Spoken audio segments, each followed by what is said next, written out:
Female pattern hair loss.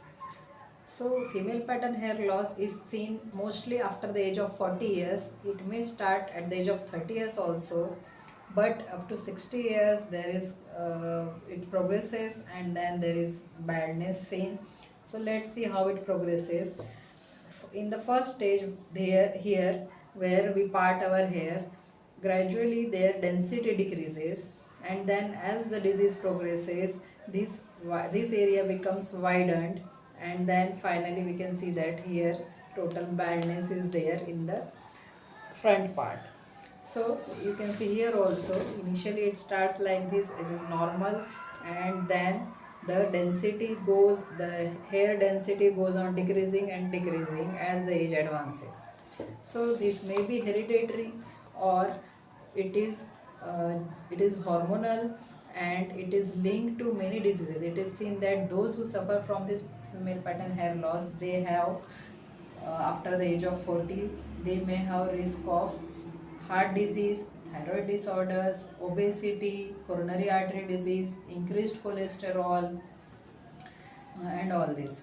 So what happens in this is, a normal hair, it starts thinning, and when it starts thinning, it as we know already that at birth there are a certain number of follicles on our scalp, and these follicles, from these follicles hair comes out, and then this hair grows. These hair are in three phases: anagen, catagen, telogen. Anagen is the growing phase, catagen is the intermediate phase, telogen is the last resting phase, and when the terminal last is over, that hair falls out, and then from that follicle only the next hair grows. So in anagen phase, the hair, if remains in the anagen phase for longer, then only the hair will be strong, thick, and its length will be more. But if the anagen phase is shortened, then hair will be not able to grow, its length will not increase, it will not be thicker.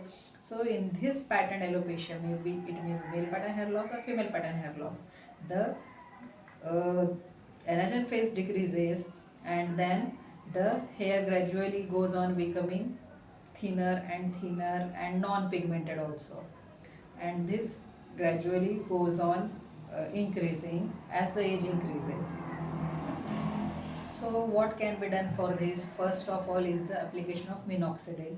Minoxidil application, it increases the blood circulation there. Secondly is some tablets.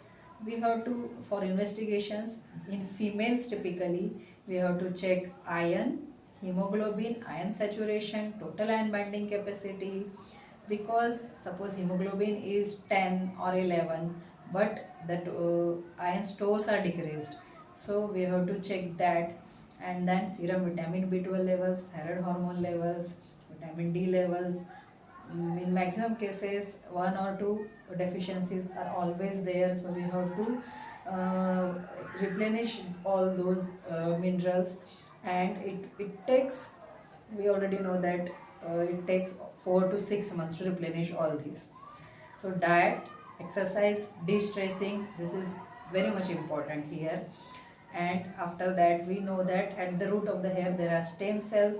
For stimulating the stem cells, platelet rich plasma therapy every monthly is required, and this way we can, the aim of the treatment is to slow down this process. If from first to second it is taking suppose 3 years, then if we do treatment and we do maintenance, we keep on applying minoxidil, then this first to second, this will take suppose 7 years, 8 years. So for that time we will have those hair in our hand, so fast progression of the disease will not take place. So lifestyle maintenance and reporting to your skin doctor. Just what people do, they hear of some shampoos, some oils, they go on applying, but those are for external care, they are care products. But if we have male or female pattern hair loss, then we have to do care, and along with that we have to do this treatment of application of minoxidil, or if minoxidil is, you are allergic to minoxidil, then some alternative things.